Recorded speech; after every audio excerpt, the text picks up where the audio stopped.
time for Bet On It, brought to you by Warhorse Sportsbook, the best place in Nebraska to place your sports bets. You can go to warhorsecasino.com for a full list of promotions and house rules. DB, Yes. we were talking about some head coaching hot seats with Dennis Dodd from CBS Sports. Yeah. I think I tend to agree with him that most of the big names are going to stick in their spots this offseason. But there are a bunch of guys at really high-profile programs that I'd like us to fast forward. Mm-hmm. Let's say we're sitting here 1 year from now. I would like you to bet on whether or not these guys are still in their jobs 1 year from now. Well, I smell bet. Okay. And there's some guys we've named, some guys we haven't. We'll start with Ryan Day. Still in his job at Ohio State 1 year from today.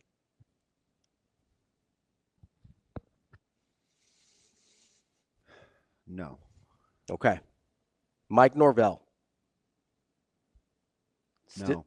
Not the head coach heading into Florida State 2026. No. Okay. Lincoln Riley.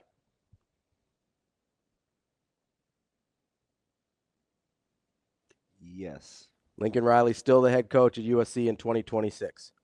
This is one we've talked about a little bit. Mike Gundy. 2026? Yeah. No. Okay. You think he's back next year, done after that? Yeah, this will be an interesting offseason, though, for a guy that has won that much. I just think, I don't know how much he wants to be there. Yeah. Speaking of a guy that not sure if he wants to be there. Like, he just seems disinterested. Hugh Freeze could be described as disinterested. Yeah, that was a good word that Dennis used. Yeah. Is Hugh Freeze at Auburn heading into 2026? No. I don't think so either. I wouldn't be shocked if they let Hugh Freeze go this year. Such a hard job. It's a really hard job. And especially, that might be one of the places. I know the expectations at Nebraska are high. But just are totally out of kilter? Yeah, the expectations versus the reality of that situation at Auburn, that to me is one of the most toxic jobs in the country because of that. That's in the A&M discussion. 100%. Yeah. I even think, like, Ole Miss a little bit. I don't think their expectations are quite as high. And I think it's a little bit better job because you're not dealing with an in-state monster like those other two guys are. But I do think there's a little too big for their britches at Ole Miss as well. Brent Venables. Is he the Oklahoma coach in 2026? Yes. Yes, he is. Last one. We've talked about this guy a little bit. Brian Kelly. Is he the LSU head coach a year from today? No. Retiring or fired? Oh, I don't know. Because that's a guy that has gotten a little weird as of late as well. I think his roster is going to get pillaged. Yeah. I think he's going to be upset. I think Lincoln Riley's roster is going to get pillaged too. I don't know, man. People like Lincoln, and his team does. Yeah. But they did not. That was a strange response to a game that I thought they were in. Yeah. For a little while. With Notre Dame? Yeah. Yeah, I mean, it's 28-28, right? Or, yeah, I think so, right? I don't think did they tie it at 28? I know it was 28-21. 28-21. You're right. 28-21. I don't know if they tied it at right? 28, yeah. So, because after that, Notre Dame hit the X button on. That's right. But that's a game they're in against a team that has everything to play for in Notre Dame. Woody Marks hurt? I mean, he's really, really good. Gosh, he's fantastic. That's a tough spot though. And if they struggle at all next year, it's going to be really hard if you're Lincoln Riley, if you're USC. Now, I know the number's enormous for Lincoln in terms of getting rid of him. But that's a really tough spot to be like, okay, this guy's regressed 4 years in a row now. And he's in a conference we're not sure he can hack it in. Like, that's tough. It's a good coaching conference. It's a really good coaching conference. It's a guy that hasn't typically been built to play this type of football. Like, he's one that I'm really, really interested in. Because he's kind of like Ryan Day, where he's just won a ton. But then you look at him and you're like, I kind of get it if they want to move on. Mm.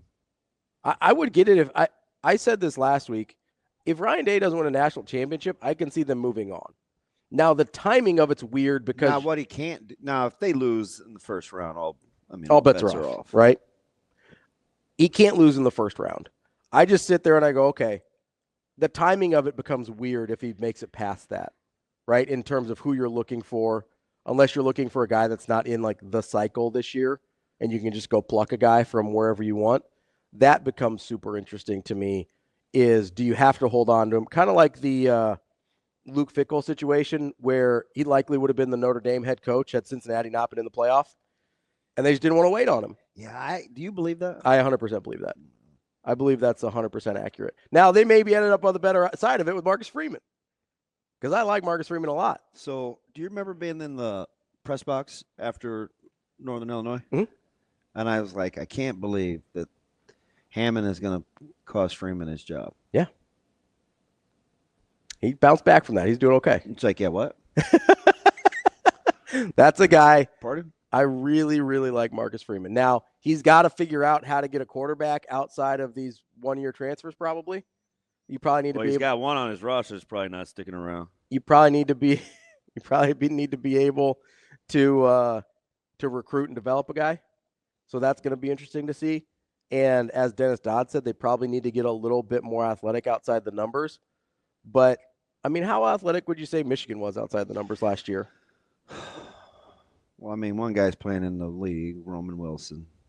He's a good wide receiver, but you don't look at him as like a freak, do you? Like, that's not a guy that I look at like an Ohio freaks State. like, I mean, there are lots of guys that are really good that Yeah. are freaks. Yeah. They weren't elite. They weren't like. They were good. They weren't even Washington. No. But Washington was better outside the numbers. But they were good. Yeah, so there's something about. I wanted to go back and watch it because there are parts of Ohio State, Michigan that were a blur early because the game started before I wanted it to. Mm-hmm. There's something about the way Michigan defends Ohio State's run game without like that I really like. And I just need to go back and see if that's just the style or is it OSU specific. So I want to watch the Indiana game too because it seems like they're in their playbook, but you can't really say that this year. Right.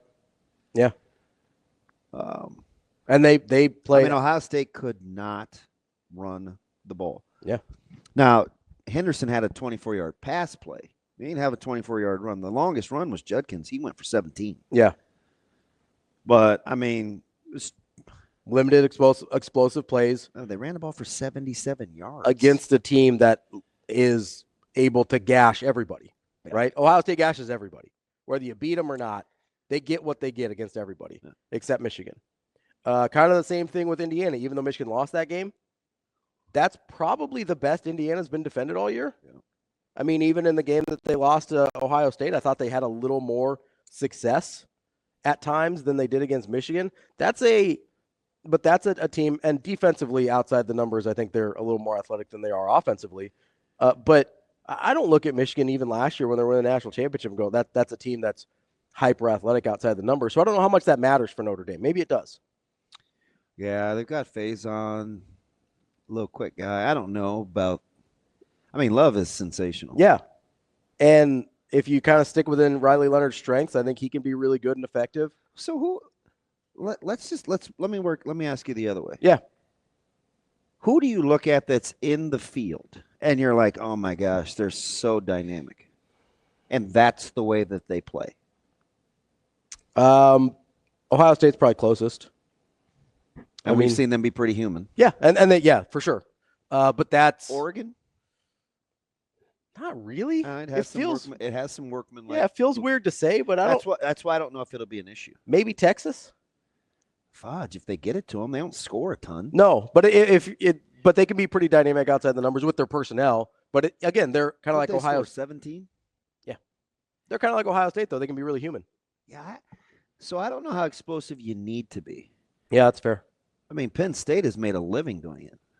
I wouldn't describe Georgia. I like as super Notre Dame's explosive. skill outside the numbers better than Penn State's. Oh, yeah. Well, it's not that clear cut. No, but I would State agree. Does have a dude, but I mean, I don't look at either of those. I don't look at Penn State. And you think, ooh, yeah. I look at them kind of the same as Notre Dame, except I think Notre Dame's a little better. I think Notre Dame's better. I agree. I don't know if it's defensively. I really like Notre Dame. I don't know if it's Riley Leonard's a little more dynamic with the legs. That makes me feel like he can do more. I don't love Tennessee. No. I don't even think I like Tennessee at all, really. That's a team that I think we assume is going to be dynamic because of who they've been in the past. That just really isn't this year. Like, they're a totally different team than we've seen them be. I know one thing. They can run the rock, though. That's a team. There's a lot of teams in the SEC kind of in that 3-loss range that I'm going to be really interested to see how this plays out. Who gets in? If anybody gets in with 3 losses. Don't look now. Georgia will have 3 losses if they lose to Texas. Oh, I know. What do you do with the 3-loss Georgia team? I don't know. We'll discuss that, I'm sure, throughout the week. That's Bet On It, brought to you by Warhorse Sportsbook.